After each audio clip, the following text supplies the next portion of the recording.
Stage Pass, Institute of Gaming. For more details, contact 7093965965965. Prabhuji, ఇప్పుడు ధర్మార్థ కామ మోక్షాలు అంటుంటారు. దీన్ని ఎలా తీసుకోవాలి, ఎలా ఆచరించాలి? మీరు చూడండి, చతుర్విధ పురుషార్థములు అంటారు. అవును. ధర్మ, అర్థ, కామ, మోక్ష. మోక్ష.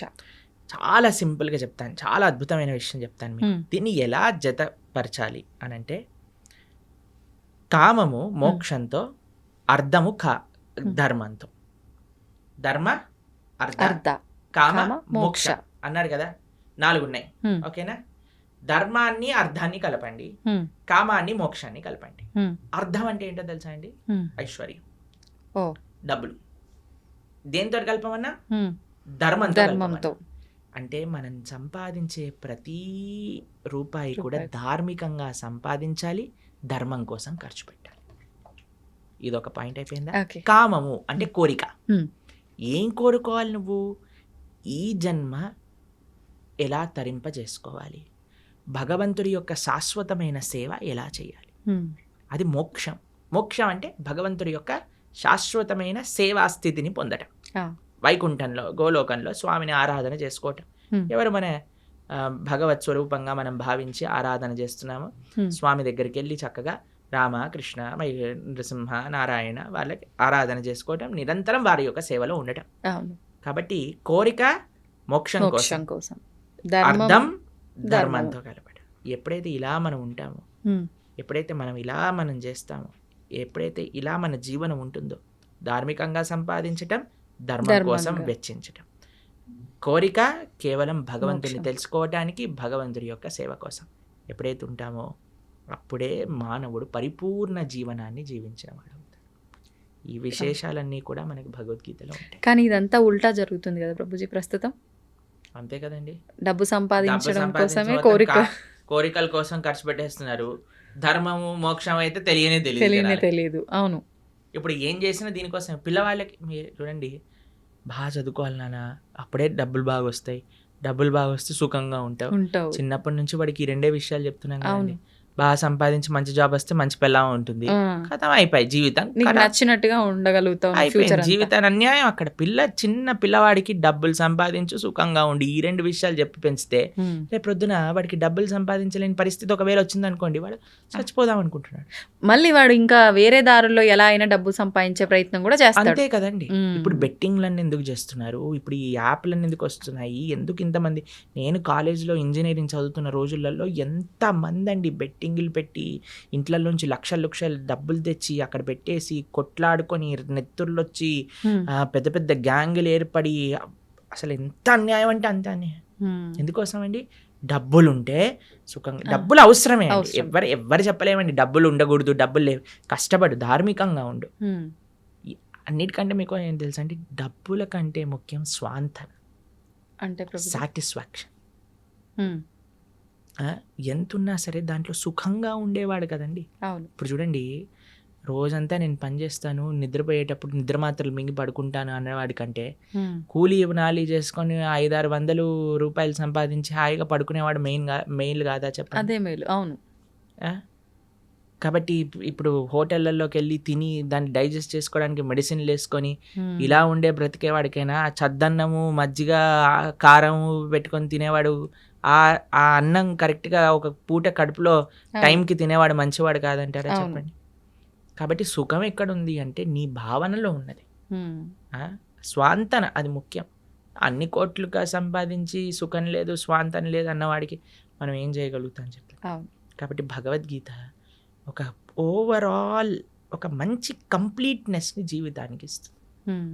అందుకే మనకి భగవద్గీత యొక్క విశేషం ఎన్నోసార్లు చెప్పుకున్నా. అవును. అందుకే మనం అనుకుంటున్నాం ఈ సంవత్సరం ఈ జూలై 7వ తారీఖు నుంచి ఈ 18 రోజులు భగవద్గీత కోర్స్ చేయటం వల్ల మ్మ్. కనీసం యువత, ఎవరైనా చిన్నపిల్లలు, పెద్దవాళ్ళు, మిగతా ముఖ్యంగా యువకులు కానీ చక్కగా వచ్చి, అందుకే మీ ప్రేక్షకులందరికీ చెప్పేది ఏంటంటే, ఇంటిల్లిపాది ఎలా అయితే మీరు సీరియల్ని చూస్తారో, ఆ రియాలిటీ షోలను చూస్తారో అందరు కూర్చొని, ఆ సినిమాలు ఎలా అయితే చూస్తారో, న్యూస్ ఎలా అయితే చూస్తారో, అలా ఇంటిల్లిపాది కూర్చొని భగవద్గీత కూడా శ్రవణం చేయండి.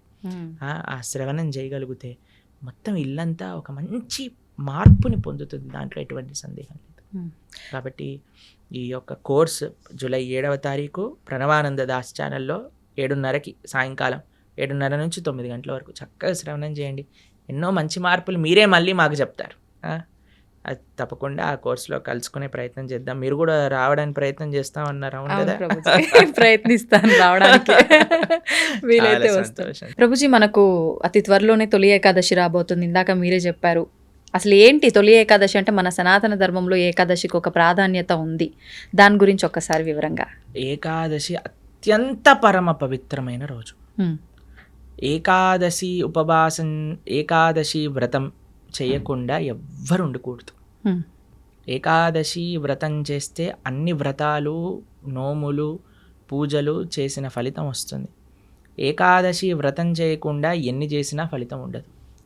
అత్యంత ముఖ్యమైన వ్రతం హిందువుకి, సనాతన ధర్మానికి చెందిన వాళ్ళకి ఏదైనా ఉంటే అది ఏకాదశి వ్రతం.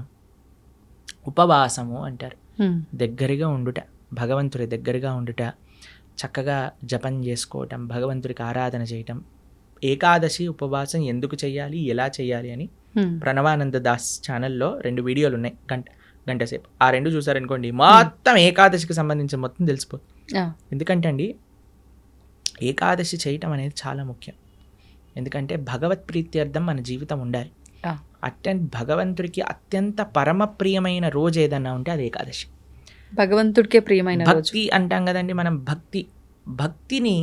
భక్తి జనని అంటే భక్తిని జనింపజేస్తుందట, మనందరికి ప్రధానిస్తుందట.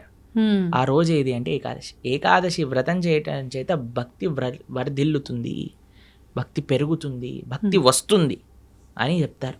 కాబట్టి అలాంటి ఏకాదశి వ్రతం చేయటంలో అత్యంత సావధానంగా ఉండాలి మనందరం. పాపం ఎవరైనా ప్రభుజీ ఇంతవరకు చేయలేదండి, ప్రారంభం చేస్తా, ఎప్పుడు చేయాలి అని అన్నారనుకోండి, తొలి ఏకాదశి లేదా దేవశయని ఏకాదశి అంటారు దీన్ని. భగవంతుడు ఆ రోజు యోగ నిద్రలోకి వెళ్తారట. గురక నిద్ర కాదు, యోగ నిద్రలోకి వెళ్తారు స్వామి తొలి ఏకాదశి రోజున. పార్శ్వ ఏకాదశి రోజు ఒక చేతి నుంచి ఇంకో చేతికి మారుతారనమాట. ఇలా మారుతాం కదా.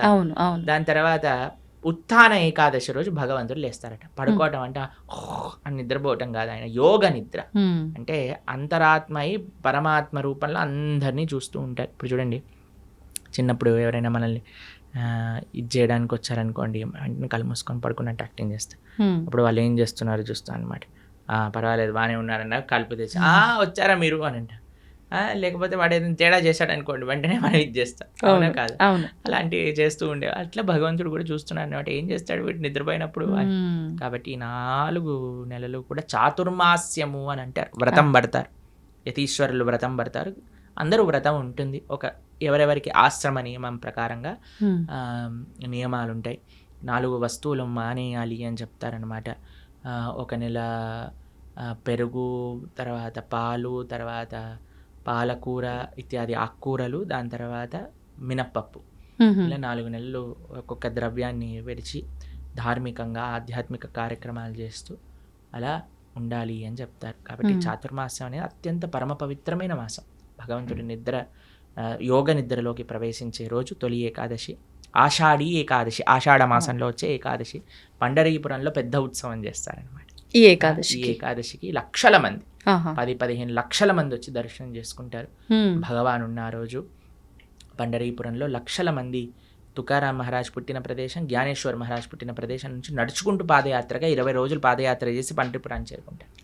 చేరుకొని గొప్ప ఉత్సవం, దిండి యాత్ర, దేహు యాత్ర అంటారనమాట. చాలా అద్భుతమైన ఉత్సవం అక్కడ జరుగుతుంది.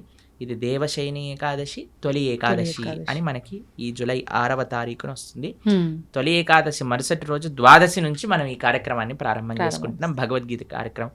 ఎందుకంటే తొలి ఏకాదశి, ఒక ఏకాదశి రోజు మంచి కార్యక్రమం మనం ప్రారంభం చేసుకోవాలి. ఆ స్వామికి ప్రార్థన చేసి, ఉపవాసం చేసి, దీక్ష పట్టి, నెక్స్ట్ డే నుంచి ద్వాదశి నుంచి పరమ పవిత్రం. ఏకాదశి ఎంత గొప్పదో ద్వాదశి ఎంత గొప్పది. ఆ ద్వాదశి రోజు నుంచి మనం భగవద్గీత ప్రవచనం అనేది ప్రారంభం చేస్తున్నా. 18 రోజులు 18 అధ్యాయాలు భగవద్గీత ప్రతిరోజు సాయంకాలం 7:30 గంటకి ప్రణవానంద దాస్ ఛానల్లో మనం వీక్షించవచ్చు అనమాట. అది విశేషం. తప్పకుండా ప్రభుజీ, నిజంగా అందరూ ఆ లైవ్కి వస్తారని చెప్పి ఆశిస్తున్నాను నిజంగా. అంటే ప్రతి ఒక్కరిలో ఉంటుంది అలాంటి మంచి మంచి విషయాలు వినాలి అని చెప్పి, అందులోనూ మీరు చెప్తుంటే వినాలని ఆసక్తి చూపించేవారు కూడా చాలా ఎక్కువ మందే ఉన్నారు ఇప్పుడు. సంతోషం ప్రభుజీ, మరొక మంచి ఎపిసోడ్లో మరిన్ని మంచి విషయాలు మీతో మాట్లాడాలని ఆశిస్తున్నాను. ధన్యవాదాలు. హరే కృష్ణ.